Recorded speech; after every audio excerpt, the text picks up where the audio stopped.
Cahaya Sunnah.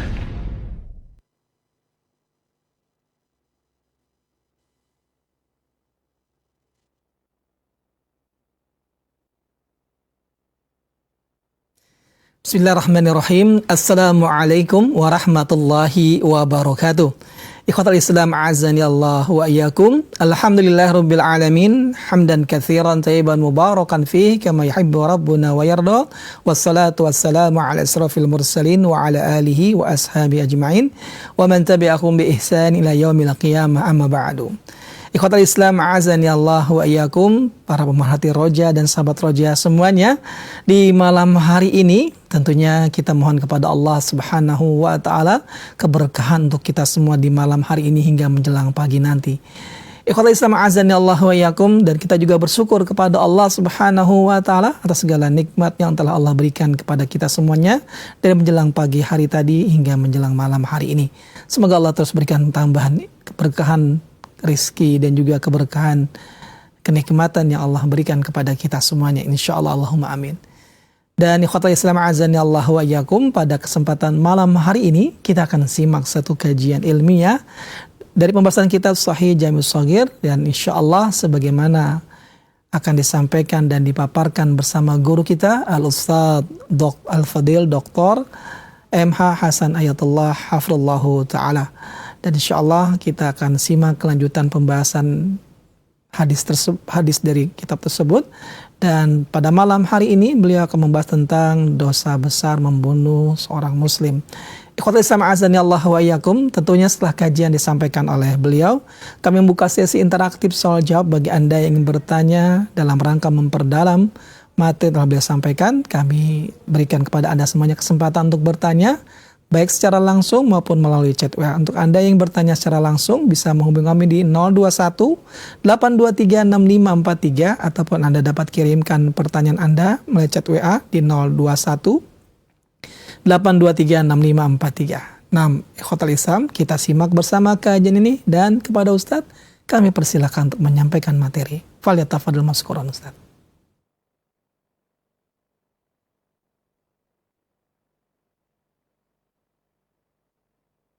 طيب جزاكم الله خير. بسم الله الرحمن الرحيم.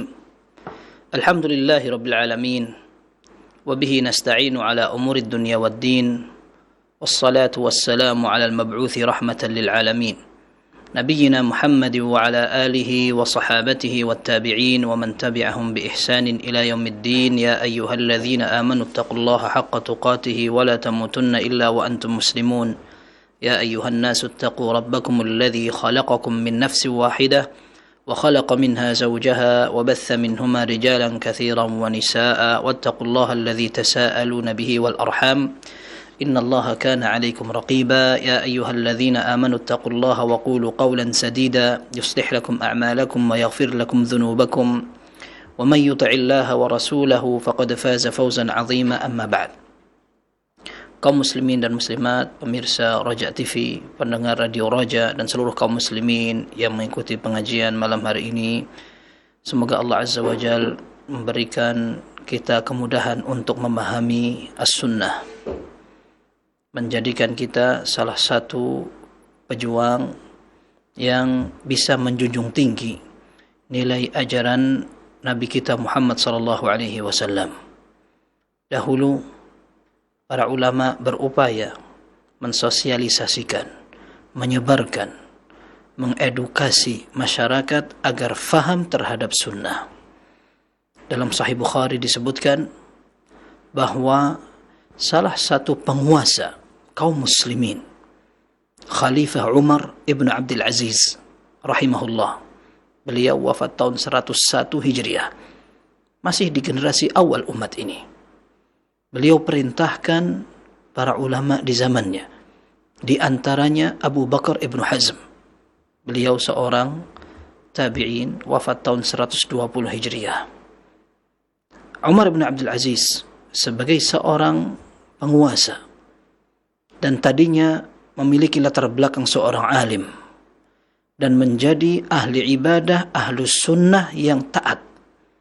Beliau ingin memanfaatkan kesempatan itu, kekuasaan yang sebentar, untuk menghidupkan ajaran Islam sehingga kaum muslimin mengenal ajaran nabinya sallallahu alaihi wasallam. Beliau mengatakan, "Unzur ma kana min haditsin nabiy sallallahu alaihi wasallam faktubhu." Beliau mengatakan kepada Abu Bakar bin Hazm rahimahumullah jami'an, kamu lihat hadis Nabi sallallahu alaihi wasallam, kamu kumpulkan, kemudian kamu tulis. Fa inni khiftu durusal ilmi wa dhahabal ulama, karena aku khawatir ilmu ini akan hilang dan para ulama akan cepat wafat. Wala taqbal illa haditsan Nabi sallallahu alaihi wasallam, jangan kamu terima kecuali hadis aja. Kamu khususkan kumpulan dari buku ini berisi hadis Nabi sallallahu alaihi wasallam saja tanpa dicampur dengan perkataan ulama, athar dari para sahabat, fatwa tabi'in, tidak perlu. Kita ingin menebarkan, memasyarakatkan hadis Nabi sallallahu alaihi wasallam. Beliau mengatakan karena ulama ketika wafat ilmunya hilang, sehingga tidak akan lagi diingat oleh masyarakat. Sekarang ditulis. Kemudian beliau mengatakan, wal tufshul ilm wal tajlisu hatta ya'lama man la ya'lam. Hendaklah kalian sebarkan ilmu ini. Ya, dimakmurkan, disemarakkan. Dan kalian duduk di majlis sehingga orang yang tidak tahu menjadi tahu. Fa innal ilma la yakunu la yahlaku hatta yakuna sirran. Karena ilmu ini tidak akan sirna, tidak akan hilang sampai sempat disembunyikan atau dirahasiakan. Ketika orang tidak lagi berbicara tentang ilmu, ketika orang tidak menyampaikan, ilmu ini hilang, tidak ada. Apalagi ketika orang yang punya ilmu sudah dipanggil Allah Subhanahu wa taala. Pelajaran dari pesan yang disampaikan sang khalifah atau sang raja. Beliau ingin agar hadis Nabi sallallahu alaihi wasallam dikenal oleh masyarakat banyak.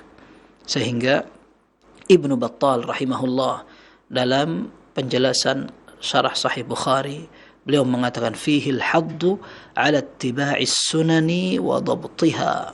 Di situ ada pesan, perintah yang tegas untuk berpegang dengan sunnah Nabi sallallahu alaihi wasallam dan juga memperhatikan. Dan ini juga merupakan perhatian. Setiap muslim memiliki tanggung jawab untuk menebarkan, mengenalkan. Ketika masyarakat tidak lagi buta tentang ajaran Nabi sallallahu alaihi wasallam, nikmatnya ibadah, nikmatnya sunnah akan dirasakan banyak orang. Nah, kita sangat berharap kebaikan ini akan kelihatan ketika kaum muslimin semakin tahu bahwa inilah kesempurnaan, inilah keindahan Islam yang sesungguhnya. Maka kita berharap kepada Allah agar kita termasuk orang-orang yang dijadikan oleh Allah Subhanahu wa taala sebagai miftahan lil khair, maghaliq lis syarr. Pembuka pintu kebaikan, penutup pintu kejelekan. Ya. Kita termasuk orang yang menebarkan, mengenalkan dan memasyarakatkan hadis-hadis ini. Sehingga seperti dulu serial atau pelajaran yang pernah kita kaji bersama tentang Muqaddimah Sahih Muslim. Kalau seandainya kaum muslimin tidak mengenalkan hadis sahih, masyarakat perlu sibuk dengan hadis yang tidak sahih. Maka ini tanggung jawab bersama, perlu kita mempelajari, mendekatkan agar kita akrab dengan sunnah Nabi sallallahu alaihi wasallam. Kaum muslimin dan muslimat, pemirsa Raja TV dimanapun antum berada, rahimana rahimakumullah. Kita membahas beberapa hadis, hanya pembahasan pertama berkaitan tentang pembunuhan. Pembunuhan merupakan dosa besar kedua setelah syirik kepada Allah yang disebutkan oleh para ulama. Karena berkaitan dengan hak orang lain. Kemudian menumpahkan darah. Baik, kita sebut hadisnya. Di dalam hadis yang ke-23 yang disebutkan oleh penulis dan dipilih ini dari kitabnya As-Suyuti dan dipilih oleh Syekhul Albani rahimahullah yang sahih saja. Beliau mengatakan dalam hadis yang ke-23, aballahu an yaj'ala liqatilil mu'mini taubatan. Ya. Allah tidak mau menerima taubat orang yang membunuh seorang mukmin. Orang beriman kepada Allah dibunuh. Tapi maksudnya dibunuh di sini karena tidak ada sebabnya. Kalau seandainya dibunuh karena ada sebab, misalkan dia pernah membunuh sebelumnya lalu diqisas, dihukum pancung juga, atau karena dia membahayakan, atau karena memberontak, atau karena memang ada sebab yang syar'i dia boleh dibunuh, maka tidak masalah. Ini yang dibahas di sini adalah ketika seseorang membunuh dengan tanpa alasan yang dibolehkan di dalam syariat. Hadis ini diriwayatkan oleh At-Tabarani seperti disebutkan di situ Tab. Itu maksudnya adalah At-Tabarani wa Ad-Diya fil Mukhtarah, maksudnya adalah Ad-Diya Al-Maqdisi dalam kitab Al-Ahadits Al-Mukhtarah. Ini bukunya namanya demikian, dari sahabat Anas bin Malik radhiyallahu anhu. Hadis ini artinya secara redaksi apa adanya mengatakan bahwa Allah tidak bakal menerima taubat orang yang membunuh, dan berarti dosanya tidak diampuni. Tetapi para ulama memahami hadis ini tidak seperti itu, karena membunuh adalah dosa besar. Kalau seseorang melakukan dosa besar, Ahlus Sunnah menyatakan dia melakukan sesuatu yang sifatnya maksiat, tetapi tidak sampai kufur. Kecuali kalau seandainya dia menganggap bahwa perbuatan ini halal. Kalau seandainya ada orang menyatakan bahwa membunuh itu boleh-boleh saja, halal, maka dia kufur. Karena Allah mengharamkan dengan tegas, lalu dia menghalalkan. Maka ketika ada orang berani menghalalkan apa yang Allah haramkan, maka dia kufur, membantah dan membangkang berarti. Meskipun dia tidak membunuh, meskipun ada orang tidak membunuh, akan tapi dia mengatakan membunuh orang Islam itu boleh-boleh saja, halal aja. Meskipun dia tidak membunuh, maka dia kufur karena menghalalkan apa yang Allah haramkan. Nah, para ulama memahami hadis ini, aballahu an yaqbala an yaj'ala liqatil mu'mini taubah. Allah tidak mau menerima taubat orang yang membunuh orang beriman. Ini seolah-olah kufur, tidak diterima taubatnya sama sekali. Nah, para ulama mengatakan kalau dia menghalalkan pembunuhan. Tapi kalau selamanya dia tidak menghalalkan pembunuhan, maka dia tidak sampai kufur. Redaksi ini digunakan untuk az-zajr, artinya memberikan teguran keras atau peringatan keras. Jangan ada yang melakukan seperti ini. Ini mirip dengan firman Allah dalam surat An-Nisa. Allah menyatakan, وَمَنْ يَقْتُلْ مُؤْمِنًا مُتَعَمِّدًا فَجَزَاؤُهُ جَهَنَّمُ خَالِدًا فِيهَا وَغَضِبَ اللَّهُ عَلَيْهِ وَلَعَنَهُ وَأَعَدَّ لَهُ عَذَابًا عَظِيمًا. Orang yang membunuh orang beriman secara sengaja, maka balasannya adalah neraka jahanam. Dia akan dikekalkan di situ, dan Allah akan murka kepada dia, Allah akan laknat dia, dan Allah siapkan siksa yang pedih sekali, yang sangat besar. Kemudian di dalam ayat yang lain disebutkan, walladzina la yad'una ma'allahi ilahan akhar wa la yaqtuluna an-nafsa allati harramallahu illa bil haqq ولا يزنون ومن يفعل ذلك يلقى أثاما يضاعف له العذاب يوم القيامة ويخلد فيه مهانا. Disebutkan orang-orang yang tidak menyekutukan Allah, kemudian tidak membunuh jiwa yang diharamkan Allah, dan tidak berzina. Kalau ada yang melakukan itu, mereka akan mendapatkan dosa. Yudha'af lahul 'adzabu yaumal qiyamah. Pada hari kiamat siksa itu akan dilipat gandakan untuk mereka. Yudha'af lahul 'adzabu yaumal qiyamah wa yakhlud fihi muhana, dia akan dikekalkan di situ. Para ulama tidak mengambil ayat semacam ini saja kemudian diberi ultimatum dan kesimpulan bahwa pelaku pembunuhan kafir. Ahlus Sunnah membahas semua dalil ancaman secara menyeluruh, sehingga ada firman Allah, innallaha la yaghfiru ay yushraka bihi wa yaghfiru ma duna dzalika liman yasha. Allah Azza wa Jalla tidak mengampuni dosa orang yang melakukan kesyirikan. Sedangkan selain kesyirikan, maka Allah masih mengampuni. Dengan dalil tersebut, maka kesimpulan Ahlus Sunnah bahwa pelaku dosa besar, selama dia tidak menganggap halal sebuah keharaman yang Allah berikan, maka dia tidak sampai kafir. Tidak sampai kafir. Dia tetap berdosa. Dan dia harus menanggung konsekuensi. Tetapi peluang untuk diampuni Allah masih terbuka. Karena Allah Azza wa Jal bisa mengampuni semua dosa selain kesyirikan. Seperti itu. Tetapi redaksi seperti itu maknanya, muatannya adalah penekanan. Ya, artinya penegasan bahwa ini tidak gampang, tidak remeh, bukan urusan sepele.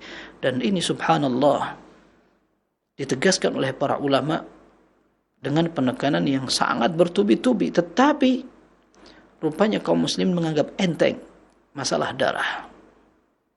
Nabi sallallahu alaihi wasallam menyatakan dalam Sunan At-Tirmidzi dan Nasa'i, disahihkan oleh Syekh Albani, Nabi SAW sampai mengatakan, la zawalud dunya ahwanu 'ala Allah min iraqati damin muslimin. Ya, sungguh hilangnya dunia ini masih lebih ringan di sisi Allah Subhanahu wa taala dari ditumpahkannya darah seorang muslim. Ini besar sekali. Ya, bahkan dalam hadis yang sahih diriwayatkan oleh Imam Bukhari dan Muslim, Nabi sallallahu alaihi wasallam pernah memberikan peringatan keras, hati-hati dari 7 perkara yang paling besar yang membinasakan. Ijtanibus sab'al mubiqat. Hilangi 7 hal yang sangat membinasakan. Yang pertama, asyirku billahi was-sihr. Yang pertama adalah syirik kepada Allah, kemudian sihir, dan sihir ini bagian dari kesyirikan. Kemudian yang ketiga, wa qatlun nafsi allati harramallah illa bil haqq. Membunuh jiwa yang diharamkan Allah Subhanahu wa taala. Kecuali kalau memang ada alasan syar'inya. Dibolehkan dia dibunuh karena memang ada alasan yang membolehkan. Tetapi yang jelas, selama tidak, maka membunuh ini merupakan dosa besar. Dan urusannya tidak selesai di dunia. Sampai akhirat dituntut itu. Sampai akhirat dituntut. Entah ketahuan atau tidak. Sendiri atau bersekongkol. Kemudian sempat dilakukan hukuman atau tidak. Urusannya tidak sampai selesai langsung di dunia. Sampai akhirat. Sampai akhirat. Para ulama mengatakan, ketika seseorang membunuh, maka hak yang diterjang di sini ada 3. Yang pertama, dia langgar hak Allah. Karena Allah larang, dia malah membunuh. Jadi menyebar kerusakan, menumpahkan darah, mengganggu stabilitas keamanan dan kenyamanan makhluk Allah Subhanahu wa taala. Pembunuhan, naudzubillah, naudzubillah. Ya. Kemudian yang kedua, dia melanggar dan merampas hak keluarga korban. Ketika mereka bahagia dengan anggota keluarga mereka, dibunuh, kehilangan. Kesedihan itu tidak bisa dibayangkan. Sering kita melihat kasus pembunuhan orang tuanya sampai tidak bisa berbicara, nangis. Apalagi seandainya pembunuhan itu memang direncanakan atau tidak ada hak, memang tidak ada pelanggaran sama sekali. Kenapa harus dibunuh? Kemudian yang ketiga, dia melanggar hak orang yang dibunuh sendiri. Orang yang korban, menjadi korban. Para ulama mengatakan hak Allah lebih mudah dari hak manusia. Artinya ketika Allah Maha Pengampun, seorang bertobat betul-betul, lalu dia siap untuk berbaik dan berbenah, maka Allah akan gampang memaafkan. Sehingga hak Allah yang diterjang dalam kasus seperti ini mudah untuk diatasi ketika orang bertobat dengan tobat yang sesungguhnya. Yang kedua, hak dengan keluarga. Para ulama mengatakan mereka harus dimintai maaf. Kalau seandainya mereka memaafkan, alhamdulillah. Kalaupun seandainya mereka tidak memaafkan, atau memaafkan tapi dengan syarat, maka itu hak mereka. Saya maafkan akan tetapi harus membayar diat, denda, hukuman. Ini boleh. Atau mereka bilang, saya tidak maafkan, saya pengen dituntut balas aja. Maka ini juga boleh. Ini untuk menunaikan hak keluarganya. Adapun yang ketiga, ini hak orang yang dibunuh, hak kurban. Tidak akan selesai sampai hari kiamat. Dalam hadis yang diriwayatkan oleh At-Tirmidzi, disahihkan oleh Syekh Albani, nanti pada hari kiamat, ya'til maqtul, orang yang dibunuh akan datang pada hari kiamat dengan muta'alliqan ra'sahu bi ihda yadayhi, dia bawa kepalanya pakai satu tangannya, mutalabbiban qatilahu biyadihi al-ukhra, dia geret pembunuhnya dengan tangan yang lain. Jadi dua tangan, yang satu megang kepalanya yang sudah terputus dari rongga dari badannya, yang satu dipakai untuk megang pembunuhnya. Wa awdajuhu tashkhabu dama, sementara ini dari urat-urat lehernya ini ngucur darah terus. Ini dalam kondisi mengerikan seperti itu, dia geret orang yang membunuhnya. Hatta ya'tiya bihi indal arsh, sampai dia berhasil membawa pembunuhnya di depan Allah Subhanahu wa taala. Fayaqulu ya Rabb, hadza qatalani. Maka dia mengatakan, ya Allah, orang ini membunuhku. Kemudian Allah Subhanahu wa taala mengatakan kepada pembunuh tadi, ta'ista, celaka kamu, buruk sekali kamu. Thumma yadhhabu bihi ilan nar. Kemudian Allah perintahkan dia untuk dimasukkan ke dalam neraka. Jadi pembunuh itu tidak selesai urusan di dunia. Meskipun dia sudah minta maaf kepada keluarganya, dia sudah berbuat baik untuk berbenah dan anggap dia sudah dikatakan banyak kemajuan untuk menjadi orang yang lebih baik dari sebelumnya, tetapi urusan dengan korban belum selesai. Susah sekali. Ya. Nanti pada hari kiamat Allah akan selesaikan itu. Dan Allah betul-betul tidak akan membiarkan hak satu orang pun terlewat. Allah mengatakan, al-yawma la tuzlamu nafsun syai'a. Nah, pada hari ini tidak akan satu orang pun dizalimi sama sekali. Maliki yaumiddin, Allah Azza wa Jal adalah raja hari pembalasan. Dalam hadis yang sahih dikatakan, la tu'addanna al-huquqa ila ahliha yawmal qiyamati hatta yuqada lisyatil jalha min asyatil qarna. Sungguh semua hak akan ditunaikan pada hari kiamat, sampai kambing yang tidak bertanduk berhadapan dengan kambing bertanduk diselesaikan urusannya. Apa urusan hewan? Mereka akan menjadi debu beterbangan. Tetapi Allah ingin menunjukkan keadilan seadil-adilnya. Sampai kambing bertanduk dengan yang tidak bertanduk diselesaikan sebelum mereka menjadi debu. Urusan diselesaikan. Para ulama mengatakan karena biasanya kambing yang bertanduk dia lebih suka itu dorong-dorong, nyerodok begitu. Dia lebih zalim dari yang tidak bertanduk. Itu kalau hewan. Ini orang zalim, kemudian dia menggunakan kezaliman lain menutupi kezaliman pertama, kemudian selesai urusannya. Tidak. Allah Azza wa Jalla tahu semuanya dan akan betul-betul menunjukkan semua pembalasan tidak terlewatkan. ووضع الكتاب فترى المجرمين مشفقين مما فيه ويقولون يا ويلتنا ما لهذا الكتاب لا يغادر صغيرة ولا كبيرة إلا أحصاها. Ketika hari kiamat, kitab atau catatan amal ditumpahkan, orang-orang yang berdosa akan melihat itu lalu mengatakan, ini kitab apa kok tidak ada yang terlewat sama sekali, yang kecil tersebut. فمن يعمل مثقال ذرة خيرا يره ومن يعمل مثقال ذرة شرا يره. Orang memiliki kebaikan sekecil apapun dibalas. Orang yang memiliki kejelekan sekecil apapun belum sempat taubat, belum sempat minta maaf, akan dibahas. Nabi SAW menyatakan, man kanat lahu mazlimatun li akhihi, orang yang punya kezaliman, nyalah punya dosa sama saudaranya, falyatahallalhu minhu al-yawm qabla an la yakuna dinarun wala dirhaman. Hendaklah minta maaf sekarang selama di dunia, sebelum nanti pada hari kiamat tidak ada lagi dinar dirham, tidak ada lagi uang, tidak ada lagi kekuatan, jabatan, relasi, apa segala macam, tidak bisa. Hitung-hitungan pakai al-hasanat was sayyiat. Punya amal apa enggak, punya pahala apa enggak. Kalau dia punya pahala, pahalanya akan digerogoti oleh orang yang dizalimi. Kalau ternyata pahalanya habis, maka kejelekan orang yang dizalimi timpukkan ke dia.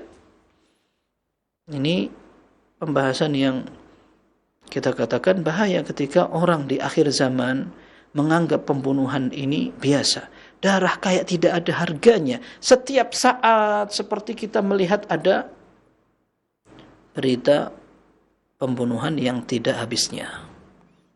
Hanya masalah kecil, hanya karena emosi, kemudian selesai dengan kematian dan pembunuhan. Seolah kita sendiri merasa darah kayak tidak ada harganya. Subhanallah. Dalam Sahih Bukhari dikatakan, la yazalul mu'minu fi fushatin min dinihi ma lam yusib daman harama. Ya, orang beriman dia masih dianggap lapang, tenang, meskipun ada kesalahannya, ada kekurangannya, selama dia belum nyerempet dalam urusan darah. Kalau sudah berhubungan dengan darah, na'udzubillah, ini dosa besar, kita katakan ini merupakan dosa yang besar. Maka hadis pertama yang kita bahas ini berkaitan dengan tindakan yang tidak remeh. Na'udzubillah, ketika seorang berurusan dengan darah. Awwalu ma yuqda yaumal qiyamati fid dima, atau kama qala sallallahu alaihi wasallam. Pertama yang akan diurus oleh Allah, perhitungan pada hari kiamat antara hak-hak hambanya adalah urusan darah. Maka semoga Allah Azza wa Jalla melindungi kita, karena fitnah atau cobaan, musibah ini semakin lama akan semakin besar. Orang tidak menghadapi dengan ilmu, dengan iman, dengan kesabaran, dengan kebijaksanaan dan kedewasaan, cepat sekali orang ambil sikap yang merugikan dunia akhirat, diri maupun orang lain. Ya, sehingga ketika Nabi Shallallahu Alaihi Wasallam mengingatkan tanda akhir zaman dalam Sahih Muslim, Nabi SAW menyatakan, la taqumus sa'ah, tidak akan terjadi hari kiamat hatta yurfa'al ilm, sampai ilmu ini akan dicabut oleh Allah, diangkat, maksudnya dengan wafatnya para ulama. Wayantashirul jahl, wayafshul jahl, dan kebodohan akan semakin kelihatan. Kebodohan maksudnya adalah orang paham agama semakin tidak paham agama. Kalau mereka intelek, kalau mereka maju dalam teknologi, atau memang betul-betul dikenal dengan cendekia, tapi nggak ngerti agama, gimana? Nah, akhirnya disebutkan juga dalam hadis itu, wa yakthurul harj, akan terjadi banyak pembunuhan. Na'udzubillah. Yang jelas, kita berdoa kepada Allah, mudah-mudahan Allah jaga keselamatan kita semua. Entah kita dalam kondisi dizalimi, kita berlindung kepada Allah. Dan kemudian wal'iyadzubillah kalau kita termasuk orang yang zalim. Baik. Ini hadis pertama. Kemudian hadis kedua, aballahu wal mu'minuna an yukhtalafa 'alaika ya Aba Bakar. Ya, disebutkan bahwa Allah Subhanahu wa taala serta orang-orang beriman tidak rela ada yang berbeda pendapat tentang engkau wahai Abu Bakar. Hadis ini diriwayatkan oleh Imam Ahmad dari Aisyah radhiyallahu anha. Syekh Albani rahimahullah mengambil kesimpulan hadis ini sahih. Sanad aslinya dalam Musnad Imam Ahmad ada kelemahannya. Akan tetapi dengan banyak jalur akhirnya hadis ini sahih, dan memang aslinya dalam Sahih Bukhari dan Muslim. Hadis ini ada dalam Sahih Bukhari dan Muslim, cuman redaksinya berbeda. Dan hadis ini Nabi SAW menyatakan orang beriman, bahkan sebelumnya Allah Subhanahu wa taala tidak mau ada orang berbeda pendapat dalam kedudukan Abu Bakar. Dan ini pembahasan tentang kepemimpinan maupun tampuk kekhilafahan setelah Rasul sallallahu alaihi wasallam wafat. Hadis serupa disebutkan dalam Sahih Muslim ketika Nabi sallallahu alaihi wasallam mulai keras sakitnya. Nabi sallallahu alaihi wasallam memanggil Aisyah. Beliau mengatakan, "Id'i li Aba Bakrin abaki." Bukan au tapi wa akhaki. Hatta aktuba kitaba. Wahai Aisyah, tolong panggilkan bapakmu Abu Bakar dan panggilkan saudaramu. Aku ingin menuliskan untuk mereka wasiat, pesan. Ya, hatta aktuba kitaban. Beliau mengatakan, fa inni khiftu an yatamanna mutamannin aw yaqula qail ana aula. Aku khawatir akan ada seberapa orang mengatakan atau seberapa orang kepingin, ya, mengatakan apa? Ana aula, aku lebih berhak untuk mendapat kekhilafan ini. Wa ya'ballahu wal mu'minuna illa Aba Bakar. Sementara Allah Subhanahu wa taala dan seluruh kaum mukminin tidak rela sama sekali yang mengambil kekhilafan ini kalau diambil oleh seorang siapapun kecuali Abu Bakar yang ambil. Begitu. Al-Imam An-Nawawi rahimahullah kemudian dinukil juga dari beberapa ulama seperti Al-Qadhi Iyad dan yang lainnya. Mereka mengatakan bahwa dalil ini menunjukkan keistimewaan Abu Bakar, kemudian ada sinyal kuat bahwa Nabi sallallahu alaihi wasallam ingin berpesan nanti penggantinya Abu Bakar. Penggantinya Abu Bakar. Dan sinyal kuatnya kelihatan pada pilihan beliau untuk menunjuk Abu Bakar sebagai pengganti imam salat. Bahkan dalam beberapa riwayat Aisyah radhiyallahu anha mengatakan, "Ya Rasulullah, inna Aba Bakrin rajulun asif." Ya Rasul, bapakku ini, si Abu Bakar ini, beliau orang yang hatinya gampang tersentuh. Tidak bisa baca satu ayat tidak akan diselesaikan. Dia akan nangis itu. Tidak bisa. Antum suruh Umar saja yang lebih kuat, tegas gitu. Nabi SAW tidak mau. Akhirnya Aisyah radhiyallahu anha melobi kepada Hafsah. Hafsah akhirnya senang aja ayahnya disuruh untuk menggantikan Nabi SAW. Lapor kepada Nabi SAW. Nabi SAW tambah marah. Beliau mengatakan, "Inna kunna la antunna la sawahibu Yusuf." Kali ini kayak orang-orang di sekitar Yusuf pengen bikin skenario untuk membatalkan perintahku. Maka Nabi SAW perintahkan lagi, "Muru Aba Bakrin falyusalli bin nas." Perintahkan Abu Bakar untuk menjadi imam. Bahkan dalam beberapa riwayat dikatakan Umar radhiyallahu anhu akhirnya sempat maju. Umar radhiyallahu anhu sempat maju sampai suaranya karena keras kedengaran oleh Nabi SAW. Maka beliau mengatakan, "Alaysa hadha Umar? Bukankah ini suaranya Umar?" Qalu bala, iya. Maka Nabi SAW mengatakan, "Ya aballahu wal mu'minuna illa Aba Bakar." Allah tidak mau kecuali Abu Bakar. Nah, para ulama mengatakan Abu Bakar radhiyallahu anhu ditunjuk sebagai pengganti imam berkali-kali dan akhirnya memang Abu Bakar menjadi pengganti waktu itu. Menjadi pengganti imam.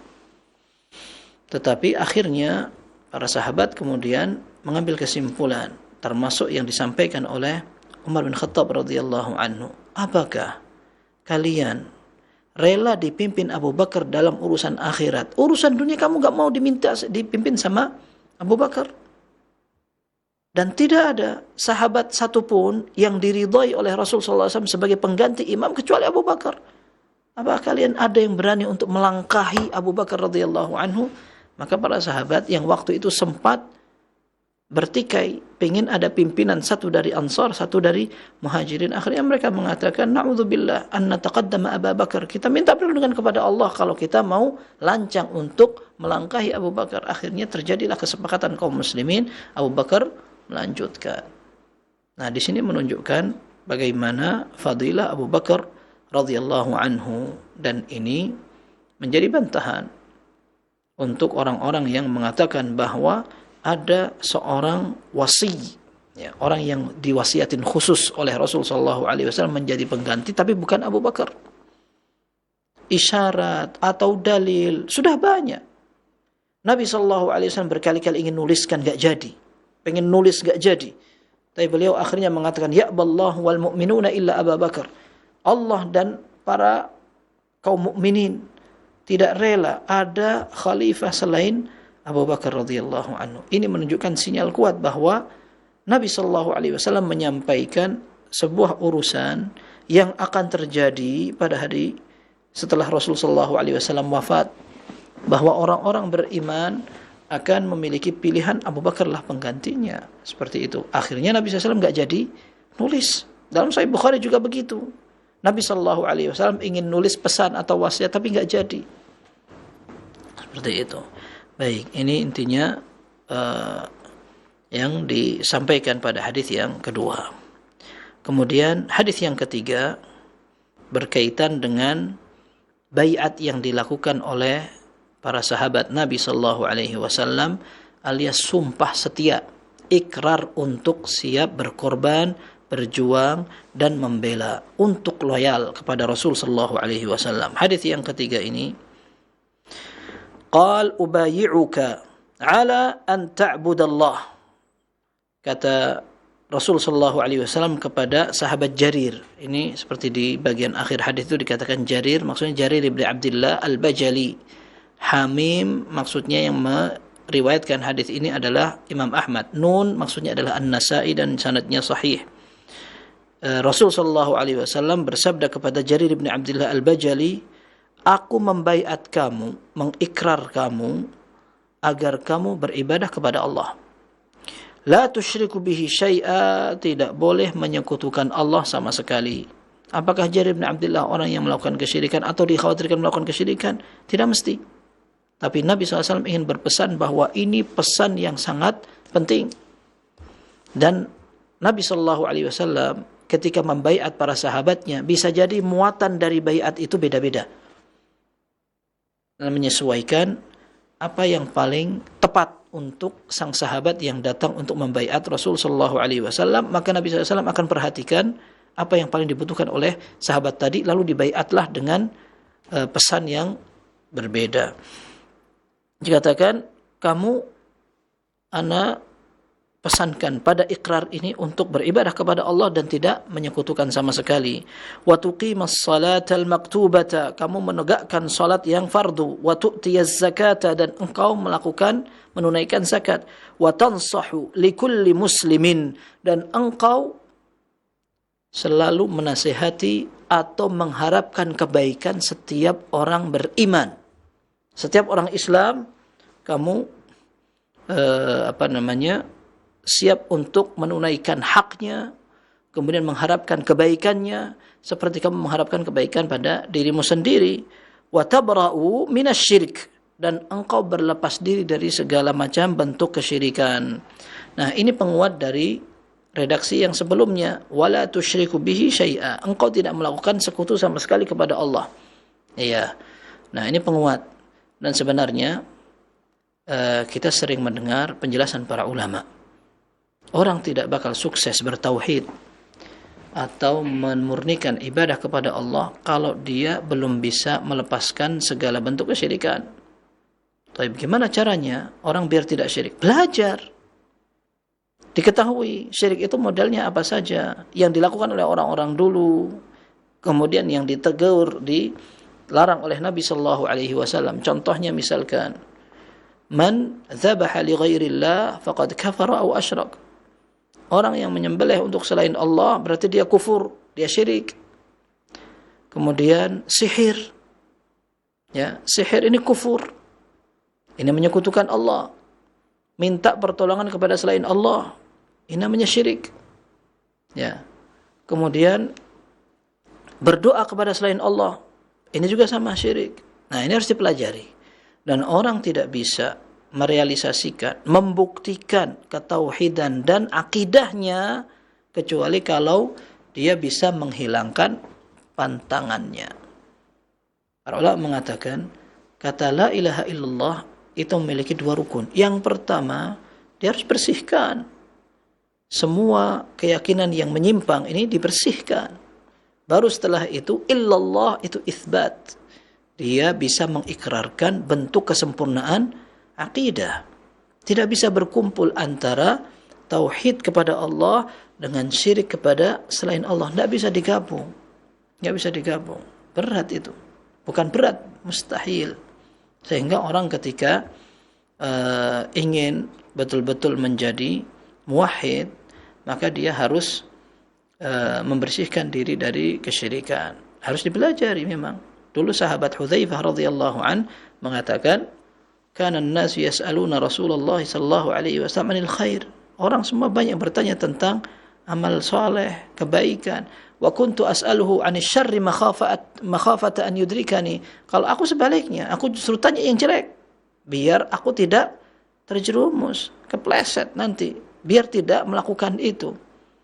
Nah, ada orang Arab mengatakan, "Araftu syarra la lisyarri walakin litawaqqihi wa man lam ya'rif asy-syarra yaqa' fihi." Ya, aku ingin mengenal kejelekan bukan untuk dikerjakan, tetapi agar aku bisa menghindar, karena banyak orang yang mengerjakan kejelekan karena dia tidak mengerti kalau itu jelek. Sekarang orang banyak melakukan kesyirikan karena ternyata tidak ngerti kalau ini syirik. Terus gimana caranya? Ya belajar. Syirik itu apa saja dihindari. Seperti itu. Baik. Nah, kemudian di sini disebutkan juga salat dan zakat. Bukan berarti yang lain tidak penting. Ini disebutkan oleh Al-Munawi menukil dari perkataan ulama lain bahwa disebutkannya salat dan zakat ini yang paling dikenal, yang paling kelihatan. Orang ketika mengikrar untuk loyal terhadap Islam, terhadap Rasul sallallahu alaihi wasallam, maka dia siap untuk mengerjakan semua perintah dan siap untuk menjalani dan menghindari semua larangan. Maka salat dan zakat ini yang menjadi simbol. Ada puasa, ada haji, ada amar ma'ruf nahi munkar, ada semua amal soleh. Tidak disebutkan, ini terwakili sudah sama yang tadi. Seperti itu. Kemudian, wa tansahu likulli muslim. Tansah, para ulama mengatakan, nasihat itu artinya seorang mengharapkan kebaikan saudaranya. Seperti dia mengharapkan kebaikan dirinya. Tidak mengkhianati. Bahkan dia ingin agar saudaranya mendapat kebaikan. Ini dipesankan Nabi SAW kepada Jarir bin Abdullah Al-Bajali. Maka beliau ingin berusaha agar kaum muslimin betul-betul mendapat kebaikan dari dia. Sampai dinukil dalam riwayat yang tidak sedikit, Jarir bin Abdullah radhiyallahu an setiap melakukan transaksi jual beli, beliau akan nambah harga yang ditawarkan oleh penjual. Karena dia anggap saudaranya ini penjual ini. Sampai beliau mengatakan, "Ma akhadnahu minka ahabbu ilayya mimma a'tainaka." Ya. Apa yang kami ambil dari kamu, barang yang kamu jual ini jauh lebih baik dari yang aku berikan kepada kamu. Fakhtar, silahkan kamu mau milih dari hartaku mau berapa kamu, silahkan gitu. Duit yang aku jadikan bayaran ini tidak ada apa-apanya dibandingkan dengan barang yang kamu jual kepada aku. Seperti itu. Dan pernah dalam riwayat At-Tabarani, ini dinukil oleh Al-Munawi dalam Faidul Qadir. Dalam riwayat At-Tabarani disebutkan bahwa Jarir bin Abdullah pernah membeli kuda dari seorang sahabat dengan harga 300. Tidak disebutkan 300 dinar atau dirham, tapi dikasih harga 300. Maka beliau mengatakan, farasuka khairun min 300. Kudamu ini lebih baik, lebih mahal dari cuma 300. Falam yazal yazidhu hatta a'tahu 800 dirham atau 800. Disebutkan dia terus nawarnya itu lebih tinggi dari harga yang ditawarkan. Enggak, kayaknya itu kudamu lebih mahal ini, enggak cuma 300, ditambah lagi sampai dibayar 800. Ya, jarang ada orang kayak begitu dan mustahil ya. Semua orang itu kaidahnya kalau mau beli tawar sampai gak bayar kalau bisa. Nah, orang kalau pelit sampai istilahnya kayak kapsul pecah itu. Artinya dia tawar seminim mungkin. Kadang-kadang gak mikir ya. Ya, orang bilang ini namanya medan perang. Ya. Kalau kita masih punya kasihan, nanti kita akan ketipu ya. Orang ngasih tawaran juga 2 kali lipat. Oh, ini diskon 50%, ini sudah 50%, tapi dinaikkan sampai 100% dulu baru didiskon 50% katanya. Ketika sudah dibeli sama saudaranya sampai rumah, oh ini diskon 50%. Berapa harganya? Sekian. Ah, memang harganya segitu. Oh, ketipu dia. Makanya 3-3an kata orang. Pembeli dan penjual. Oh, subhanallah. Ini kaidah umumnya. Tapi lain yang disampaikan oleh Nabi sallallahu alaihi wasallam. Bagaimana kita mengharapkan kebaikan saudaranya seperti kita mengharapkan kebaikan untuk diri sendiri. Ya, ini memang hampir punah ya, seperti ini hampir tidak ada. Tapi inilah keindahan muamalah kalau atau interaksi sesama kalau dihiasi dengan syariat. Minimal kalau seandainya orang tidak bisa memberi, jangan merugikan. Ya. Baik itu penjual tidak mengecoh, menipu atau istilahnya ingin untung dengan merugikan. Demikian pula pembeli. Dia menghargai dan dia juga membutuhkan. Maka bagaimana caranya agar jual beli itu terlaksana dengan indah, dengan kelapangan dan penuh dengan kerelaan, seperti itu. Baik, hadis terakhir ini juga masih berkaitan dengan baiat, dan baiat maksudnya adalah sebuah ikrar yang disampaikan salah satu individu masyarakat kepada pemimpinnya. Ubayyi'ukum ala alla tusyriku billahi syai'a. Nabi sallallahu alaihi wasallam memberikan baiat kepada para sahabatnya. Ya, aku terima baiat kalian. Tapi dalam hal apa? Yang pertama, tidak boleh menyekutukan Allah. Menyekutukan itu artinya menduakan. Ya, bentuknya banyak sekali. Tadi sudah kita sebutkan contohnya. Ya, orang berdoa kepada selain Allah, ini termasuk bentuk menduakan Allah. Wong kita dikasih nikmat, dikasih umur, kasih nafas, kasih kesehatan, kasih rizki, ya, dibiarkan hidup dan seterusnya. Kok tahu-tahu giliran berdoa tidak minta kepada Allah Subhanahu wa taala? Ini kelewatan memang begitu. Wala tasriqu, jangan mencuri. Wala taznu, jangan berzina. Wala taqtulu auladakum, dan jangan kalian membunuh anak-anak kalian. Dan ini disebut oleh para ulama, membunuh anak ini menyelisihi fitrah. Orang tidak ada sebenarnya yang membunuh anak kecuali karena memang ada error di pikirannya.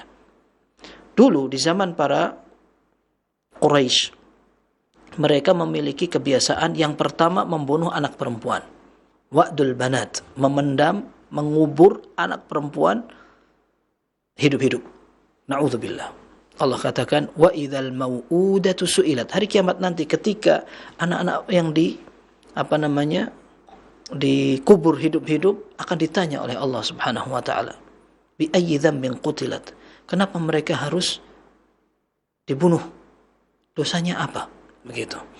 Dan subhanallah, di zaman itu sampai ada yang mengungkap atau menceritakan sejarahnya, sebagian orang jahiliyah ketika mereka menguburkan anak kecil yang tidak berdosa, dia sayang kepada orang tuanya. Ketika orang tuanya membuat galian untuk mengubur anaknya, ternyata jenggotnya kena debu. Debunya dibersihkan oleh anaknya.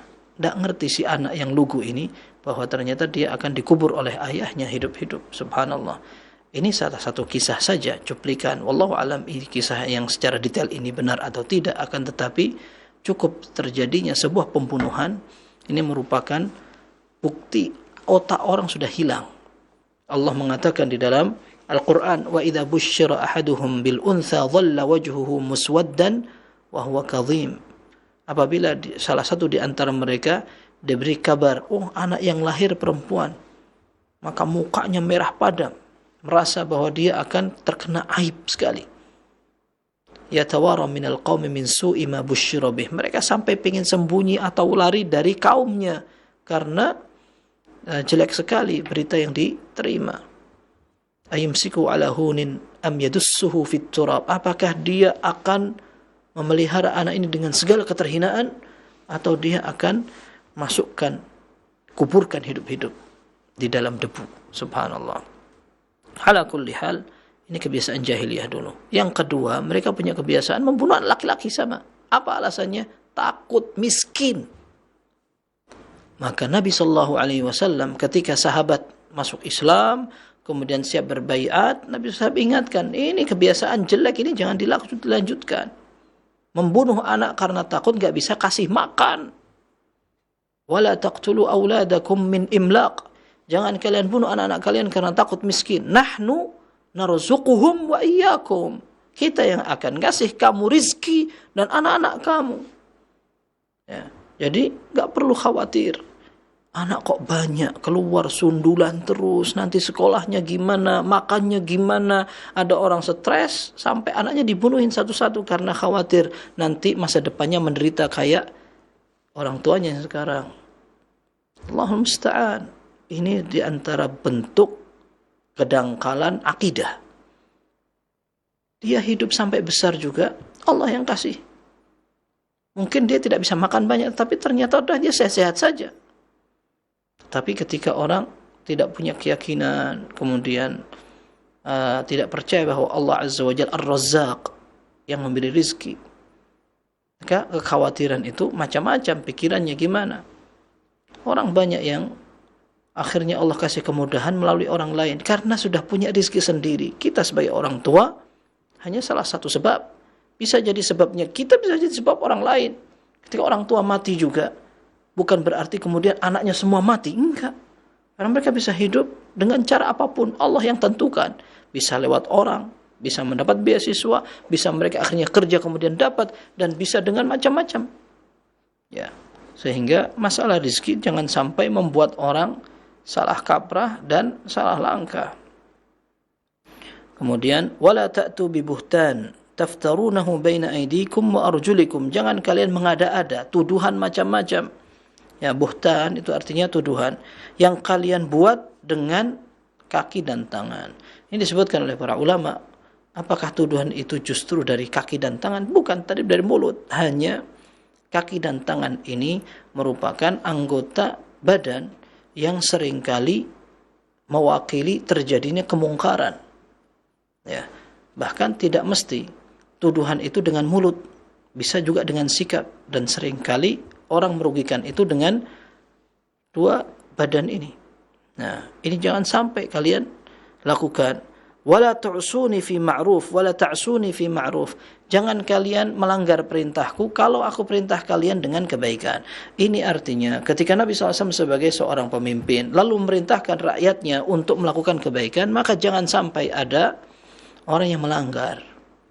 Dan ini disampaikan oleh Nabi SAW juga, innamat ta'atu fi ma'ruf. Sungguhnya taat kepada pemerintah itu adalah hal yang perlu dilakukan, tapi dalam koridor kebaikan. Kalau seandainya diperintahkan untuk kemaksiatan, maka la ta'ata li makhluqin fi ma'siyatil khaliq. Tidak ada atau tidak boleh bahkan menaati perintah atasan kalau seandainya ada maksiatnya di dalam syariat kepada Allah Subhanahu wa taala. Akan tetapi para ulama mengatakan seandainya perintah itu sifatnya mubah, bukan maksiat, juga bukan ibadah, tapi mubah, maka ini masuk dalam ranah perintah untuk taat kepada mereka. Faman waffa minkum fa ajruhu 'ala Allah. Kalau seandainya ada di antara kalian yang menepati, menunaikan semua yang aku minta dalam baiat ini, ikrar untuk loyal ini, maka dia akan mendapatkan pahala dari Allah Subhanahu wa taala. Wa man asaba min dzalika syai'an fa ukhidha bihi fid dunya fa huwa lahu kaffaratun wa tahur. Adapun sebagian orang yang melanggar, melakukan atau menerjang dosa besar dari yang sudah aku sebutkan seperti berzina, membunuh, kemudian mencuri dan semacamnya, kemudian dia dihukum dengan hudud, peraturan negara, dia potong tangan atau dia dirajam atau dia apa, kemudian dia dihukum di dunia dengan cara seperti itu, maka itu bisa menjadi pembersih dosanya. Ketika seorang melakukan dosa besar kemudian dihukum, maka dia akan diampuni dosanya dari hukuman itu. Wa man satarahu Allah fadzalika ila Allah azza wa jalla. Tapi kalau ada orang yang melakukan dosa itu kemudian dia tidak dihukum di dunia, tapi Allah sembunyikan dosa itu sehingga tidak ada yang tahu, maka semua urusan diserahkan kepada Allah Subhanahu wa taala. In syaa'a 'adzabahu wa in syaa'a ghafara lah. Kalau Allah mau, Allah berkehendak, maka dia akan dihukum. Kalau seandainya Allah berkehendak sebaliknya, dia akan diampuni, maka Allah sangat mampu untuk mengampuni. Ini diriwayatkan oleh Imam Ahmad, kemudian Bukhari dan Muslim, At-Tirmidzi, Nasa'i dari sahabat Ubadah ibn Samit radhiyallahu anhu. Maksudnya di sini orang yang melakukan kesalahan, kemudian kesalahan itu memang harus dihukum. Kalau ternyata hukuman sudah dilakukan di dunia, dia mencuri, kemudian setelah mencuri dipotong tangannya, maka para ulama mengatakan bahwa potong tangan ini bisa menggugurkan dosa-dosa dia, karena potong tangan merupakan musibah besar, sakit, maka dia akan mendapatkan ampunan dari Allah Subhanahu wa taala. Khilaf di antara ulama, setelah dia dipotong tangan apakah dia harus membalikan barang curiannya. Ya, ada sebagian mengatakan dia sudah dipotong, maka dia tidak akan disalahkan dengan yang sudah terlanjur diambil. Ada yang mengatakan enggak. Orang bisa bertaubat kalau seandainya dia kembalikan semua kezalimannya. Maka meskipun dia dipotong tangan, dia tetap harus membalikan barang curiannya. Sedangkan dipotong tangannya itu sebagai balasan kenapa dia harus mencuri-curi, begitu. Wallahu a'lam bissawab. Tapi yang jelas, Al-Imam An-Nawawi rahimahullah, beliau mengatakan ini ada pengecualiannya. Pengecualiannya apa? Pengecualiannya adalah kalau ada orang yang melakukan dosa yang tidak bisa diampuni. Apa itu? Kesyirikan. Orang murtad. Orang murtad dari Islam, kemudian Nabi SAW menyatakan man baddala dinahu faqtuluh. Orang yang merubah agamanya, maksudnya dia keluar dari agama Islam, maka dia dihukum, dibunuh. Yang membunuh adalah pemerintah. Kalau seandainya pemerintah ingin menerapkan itu, maka dia dibunuh.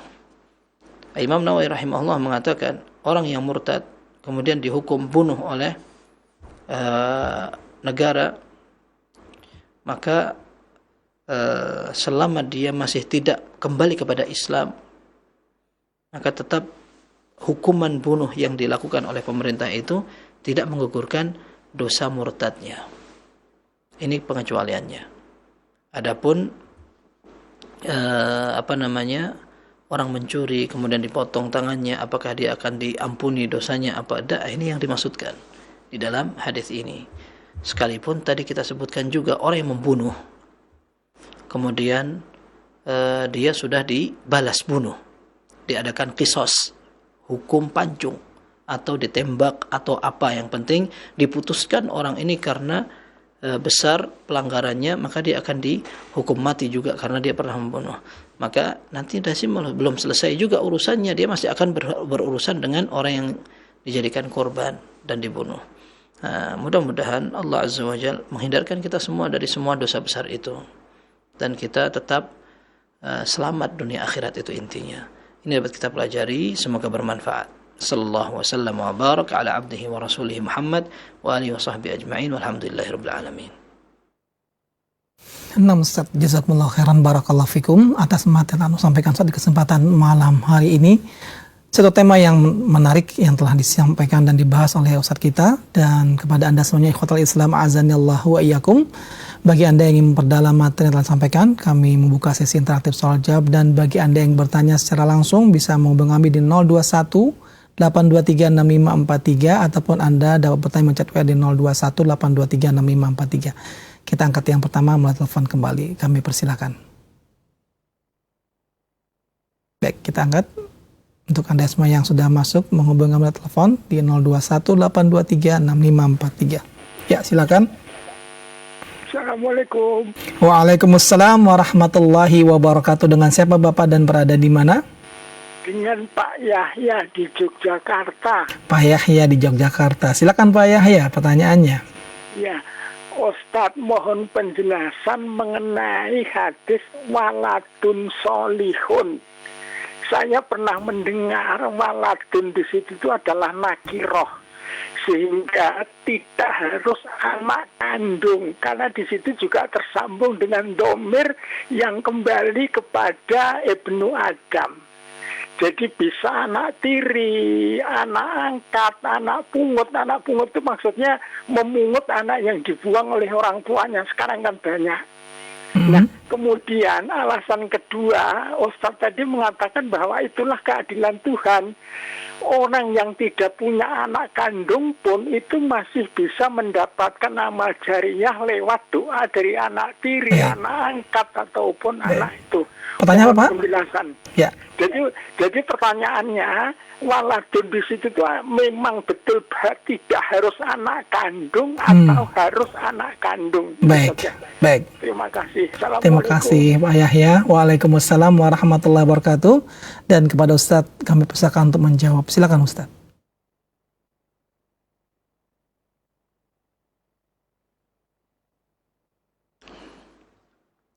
Baik. Jadi poin yang ditanyakan itu, apakah kita mau dapat doa apa tidak? Perkara itu anak kandung atau anak tiri, ketika dia akan mendoakan, ini kan yang ditanyakan dan diragukan. Konteksnya, waladun salihun yad'u lahu, itu memang anak kandung. Wallahu alam kalau seandainya dikatakan anak angkat. Karena pembahasan anak angkat pun tidak boleh di dalam syariat. Kalau anak asuh atau kita mau membantu kebutuhan dia sampai besar, pahala itu semuanya, pahala. Dan cukup itu menjadi amal soleh. Ada orang mendapat anak yang tidak diperhatikan orang tuanya, bahkan kehilangan orang tuanya, atau memang dibuang orang tuanya. Lalu kita asuh dia, kemudian kita biayai sampai besar, dan kita anggap dia seperti sudah menjadi bagian kita. Itu pahala semua, pahala semua. Tetapi apakah akan dinamakan sebagai anak sama gitu, seperti anak sendiri, akhirnya saling mewarisi, kemudian menjadi mahram? Otomatis tidak kalau seandainya anak itu memang sebenarnya tidak ada hubungan dengan kita. Mau dipaksakan juga, oh ini kayak anak saya gitu, atau sudah anak anggap sebagai anak sendiri. Nah ini tetap juga tidak dibolehkan ya. Nah tetapi poin yang kita perhatikan adalah doanya ya. Yang penting kan kalau dia akan berdoa, jangankan dia anak kandung atau anak asuh atau siapa, orang lain pun doanya akan diterima oleh Allah Azza wa Jalla. Doa kepada saudara bidhahril ghaib, di arah yang tidak dikenal atau diketahui oleh orang yang didoakan, diterima oleh Allah Subhanahu wa taala, enggak ada masalah. Dan kita doakan para ulama misalkan, nyampe biiznillah azza wajalla. Kita mendoakan orang lain juga nyampe meskipun dia bukan siapa-siapa kita. Ya, karena Allah azza wajalla mendengar. Kemudian doa itu bukan doa yang berdosa. Sehingga poin yang sebenarnya kita tuju adalah kita dapat doanya, maka insya Allah dapat. Kalaupun seandainya kita tidak didoakan, anak itu misalkan tidak mendoakan kita, tapi kita sudah membiayai sekolah dia sampai dia sukses, itu semua pahala. Apalagi kalau seandainya dia akhirnya bermanfaat untuk kaum muslimin, maka manfaatnya mengalirkan pahala untuk kita. Poinnya kan di situ. Poinnya di situ. Adapun kita menyamakan antara anak kandung dengan anak angkat dan seterusnya, nah itu tidak terlalu penting, ya, tidak terlalu penting. Kalaupun kita sudah anggap dia adalah anak kita, lalu dia tidak mendoakan, kan nggak ada manfaatnya. Jadi yang penting kalau dia mendoakan, mau dia anak angkat, mau dia anak asli, insya Allah bisa Begitu, wallahu a'lam bishawab. Nah Ustaz, jazakumullah khairan barakallahu fikum atas jawaban yang telah antum sampaikan Ustaz. Demikian jawaban untuk Pak Yahya, mudah-mudahan dapat difahamin dengan baik dan benar jawaban yang telah diberikan oleh beliau. Kita akan kembali pertanyaan telepon di 0218236543. Kami persilakan kepada Anda yang ingin bertanya. Dan juga untuk Anda yang bertanya melalui chat WA, kami persilakan di layanan chat WA di 0218236543. Ya, silakan. Ya, silakan. Assalamualaikum warahmatullahi wabarakatuh. Waalaikumsalam warahmatullahi wabarakatuh. Dengan siapa Bapak dan berada di mana? Saya dengan Arifin Al-Maliki di Banten, Ustaz. Ya, silakan Pak Arifin. Ya, Assalamualaikum, Ustaz. Waalaikumsalam. Saya mau tanyakan ini tentang kalimat ya, Ustaz. Tentang kalimat. Perbedaannya antara lafaz al-walad, al-gulam, at-tiflu sama as-sobi, Ustaz. Itu kan anak semua itu artinya. Itu cara membedakannya gimana ya? Anak kecil semua artinya gitu. Baik. Iya, gitu aja, Ustaz. Assalamualaikum warahmatullahi wabarakatuh. Waalaikumsalam warahmatullahi wabarakatuh. Dan kepada Ustaz kami persilakan untuk menjawab. Silakan Ustaz. Waalaikumsalam warahmatullahi wabarakatuh. Wallahu a'lam secara detail antum bisa baca di buku bahasa ya. Akan tetapi semua itu bisa diartikan anak kecil, bisa diartikan budak. Ya. Seperti ghulam ini enggak mesti anak karena bisa diartikan juga sebagai budak. Kemudian juga walad. Tifl yang mesti anak kecil itu tifl karena tifl tidak mungkin diartikan sebagai budak ya. Kemudian walad ini sampai yang Anda pernah dengar dari orang Arab sendiri, walad ini mencakup laki dan perempuan. Tapi kalau ibn ini untuk anak laki-laki.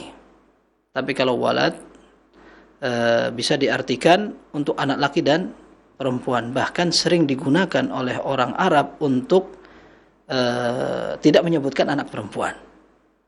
Kam laka minal walad, seperti itu. Wala taqtulu auladakum, ini bisa mencakup antara anak laki dan perempuan.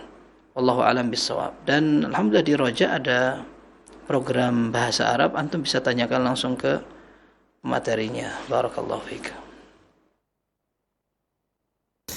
Wafik barakallah, jazakumullah khairan atas jawaban telah antum sampaikan Ustaz. Dan kembali kami berikan kesempatan kepada Anda semuanya ikhwatal Islam azani Allah wa iyyakum untuk bertanya. Masih ada waktu beberapa menit ke depan untuk Anda yang bertanya. Kami persilakan di 0218236543. Nah, silakan. Assalamualaikum warahmatullahi wabarakatuh. Waalaikumsalam warahmatullahi wabarakatuh. Dengan siapa Umu dan berada di mana? Dengan Nahdia di Tangerang Selatan. Nadia di Tangerang Selatan. Silakan. Izin bertanya Ustaz, belakangan saya dengar berita ada kasus pembunuhan terkait tadi hadis tentang darah.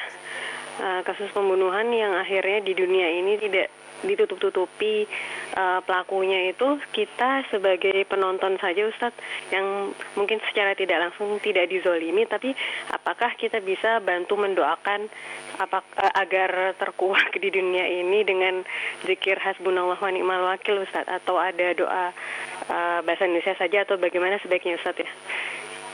Karena sejujurnya tidak terima dengan ketidakadilan di dunia ini Ustaz. Baik. Jazakallah khairan. Wazakallah khairan. Terima kasih banyak pertanyaan Nadia, dan kepada Ustaz kami persilakan untuk menjawab. Silakan Ustaz.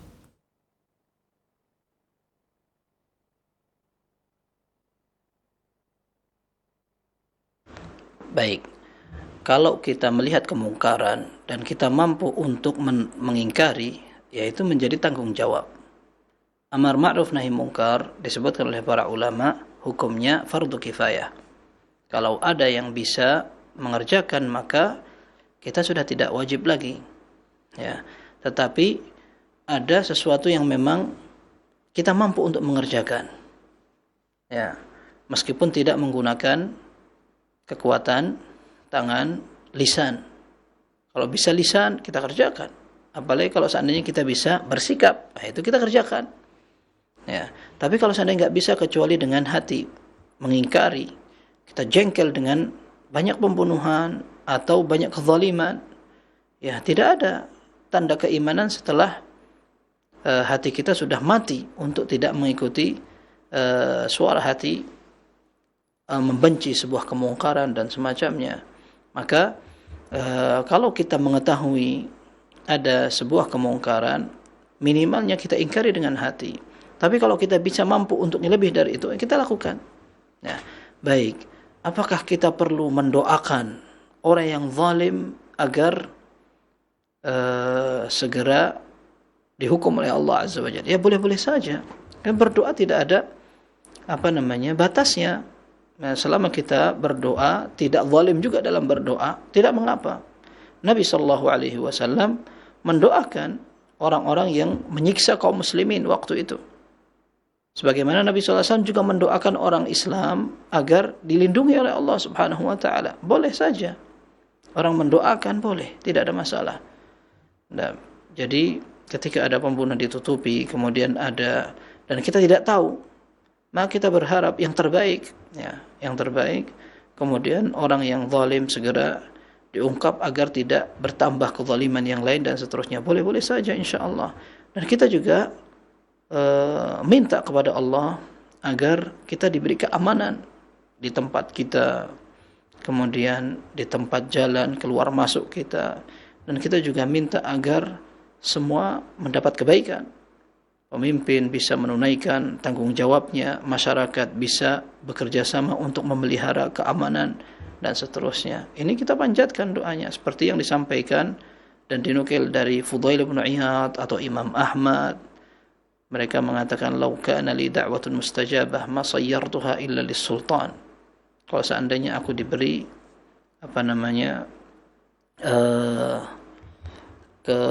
kesempatan doa dikabulkan oleh Allah Subhanahu wa taala, meskipun cuma satu, aku akan berikan untuk kebaikan para pemimpinku, karena kebaikan mereka bisa memberikan kebaikan untuk orang banyak. Nah, kita doakan mudah-mudahan para pemilik dan pemangku kebijakan maupun orang yang menegakkan tanggung jawab ini, mereka bisa dibantu oleh Allah untuk betul-betul melaksanakan keadilan. Dan seandainya kita berdoa juga kepada Allah, ya Allah, tegakkan betul-betul keadilan dalam kasus ini juga enggak masalah, insyaallah. Barakallahu fiikum. Namun Ustaz Taufik barakallah, jazakumullah khairan atas jawaban yang sampaikan Ustaz. Demikian jawaban untuk Nadia, mudah-mudahan dapat difahami dengan benar jawaban yang telah disampaikan oleh beliau. Baik, ikhwatal Islam azani Allah wa yakum, kembali ke angkat pertanyaan berikutnya di line telepon 0218236543. Bagi Anda yang bertanya, kami persilakan. Ya, silakan.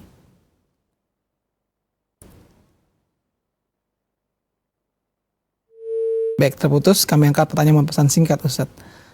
Ustaz, mohon dijelaskan apakah benar setiap dosa pembunuhan itu akan ditanggung oleh Qabil yang merupakan pelaku pertama pembunuhan di kalangan manusia. Apakah ini berarti dosa yang membunuh ditanggung oleh Qabil, Ustaz? Silakan, Ustaz.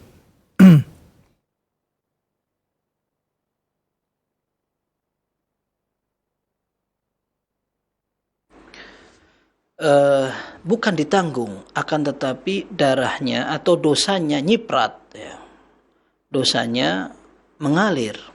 Dalam hadis bagian awalnya ana lupa, tidaklah terjadi pembunuhan di muka bumi ini illa kana 'ala ibni adam al-awwal kiflun min damiha. Itu bagian akhirnya, kecuali anak Adam yang pertama akan kecipratan sebagian dari dosanya. Li'annahu awwala man sanna al-qatl, karena dia yang pertama kali mengajarkan pembunuhan. Dan ini sejalan dengan hadis Nabi sallallahu alaihi wasallam, man sanna fil islami sunnatan hasanatan falahu ajruha wa ajru man amila bihi min ba'dih min ghairi an yanqusa min ujurihim syai'a wa man sanna fil islami sunnatan sayyi'atan fa alayhi wizruha wa wizru man amila biha min ba'dih min ghairi an yanqusa min awzarihim syai'a. Orang yang mencontohkan kebaikan, maka dia akan mendapat pahalanya dan pahala orang yang mengerjakan nanti yang nyontoh. Dan orang yang mencontohkan kejelekan, dia akan mendapatkan dosanya dia sendiri dan dosa orang yang mencontoh. Begitu. Jadi bukan ditanggung. Dia tetap dosa, tetapi orang yang pertama mencontohkan itu kecipratan dosanya. Seperti itu. Wallahu a'lam bishawab. Nah Ustaz, jazakumullah khairan barakallahu fikum atas jawaban yang telah antum sampaikan Ustaz, dan kembali kami angkat pertanyaan melalui pesan singkat Ustaz dari pendengar kita di Jakarta Barat. Ustaz, apakah benar yang pertama kali membuat klasifikasi hadis derajat hasan itu adalah Imam Tirmizi, Ustaz? Silakan Ustaz.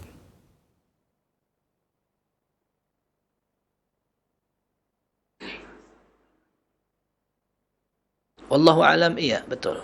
Jadi belum ada sebelumnya para ulama yang sampai memberikan detail definisi hasan yang betul-betul detail seperti Imam At-Tirmidzi. Tapi para ulama mengatakan hadisnya cuma ada dua. Ya, ada hadis sahih dan ada hadis dhaif. Ya. Dan nanti hasan ini sebagian bisa masuk ke sahih kalau seandainya hasannya li dzatihi. Kalau hasannya li ghairihi, hasan li dzatihi itu memang sanadnya hasan, periwayatnya saduq, bisa diterima, dipercaya, cuma tidak sampai kuat. Nah, ini masuk ke dalam kategori sahih. Jadi sudah diterima dengan sendirinya. Sementara kalau hasan li ghairihi itu aslinya lemah. Lemah, tapi karena diperkuat oleh jalur lain, maka dia menjadi hasan. Nah, akhirnya para ulama mengatakan hasan itu masuk ke bagian dhaif kalau hasannya tidak kuat banget, alias hasan li ghairihi. Seperti itu. Tapi setelah istaqarra al-mustalahat atau istilah-istilah yang disebutkan oleh para ulama, maka sekarang kaum muslimin mengamalkan pembagian hadis hasan itu. Artinya ada hadis yang hasan yang juga bisa diamalkan sehingga nanti posisinya tetap hujjah kalau sudah bisa dikatakan hasan, meskipun hasan li ghairihi. Wallahu a'lam bishawab. Nah Ustaz, jazakumullah khairan barakallahu fikum atas jawaban yang telah antum sampaikan Ustaz, dan kita akan angkat satu pertanyaan terakhir Ustaz di perjumpaan kita malam hari ini Ustaz, melalui chat WA Ustaz yang sudah masuk. Ustaz, apakah benar para pelaku bid'ah ini paling susah untuk bertaubat Ustaz? Silakan Ustaz.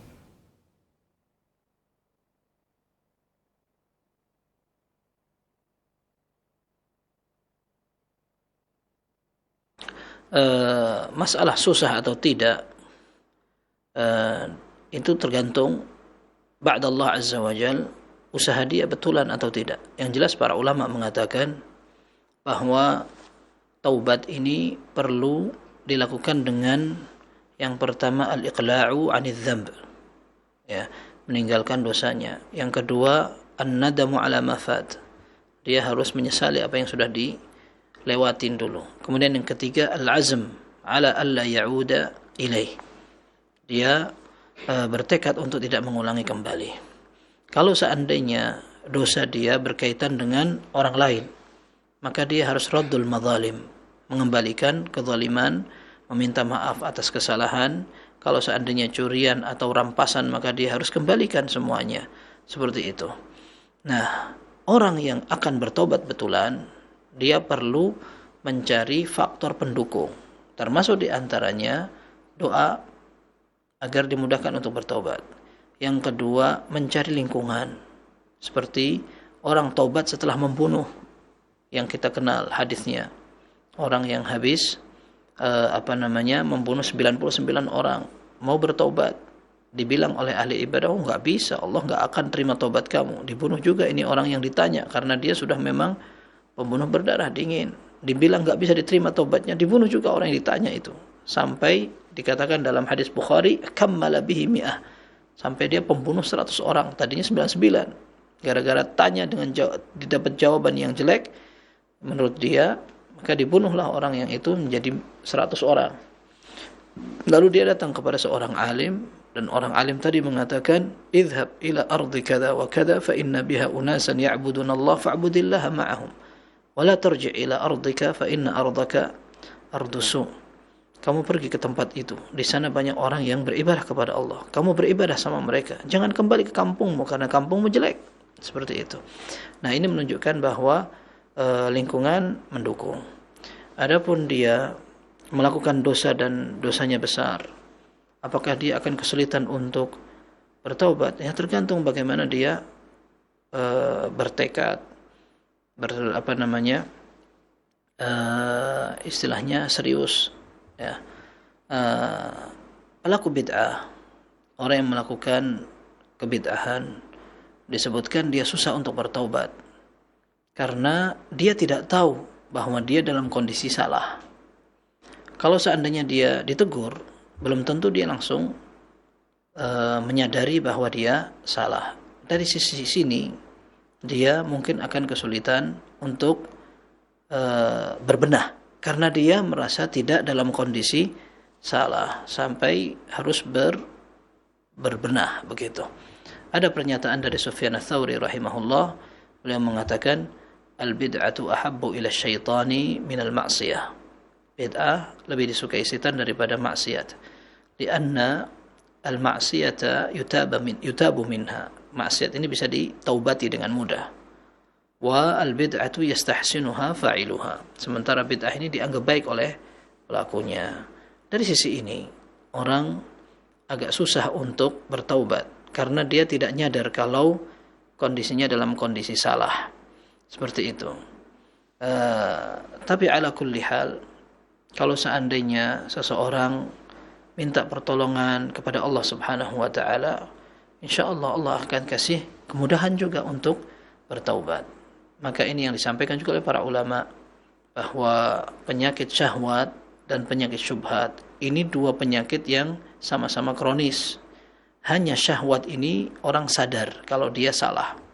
Tapi syubhat atau kerancuan berfikir atau kesalahan dalam mengambil metode dan semacamnya, ini yang sering orang tidak sadar. Tetapi masing-masing ada obatnya. Secara garis besar, syahwat diperangi dengan ibadah. Kemudian syubhat diperangi dengan belajar. Maka orang bertanya, kemudian juga minta kepada Allah agar ditunjukkan ilmu yang bermanfaat dan jalur yang lurus. Wallahu a'lam bishawab. Nah Ustaz, jazakumullah khairan, barakallahu fikum Ustaz, jawaban telah antum sampaikan dan pertanyaan melalui chat WA tadi sudah kami sampaikan dan termasuk pertanyaan terakhir di malam hari ini Ustaz. Dan sebelum kita akhiri perjumpaan ini, kami minta Bapak menyampaikan ikhtitam. Silakan Ustaz.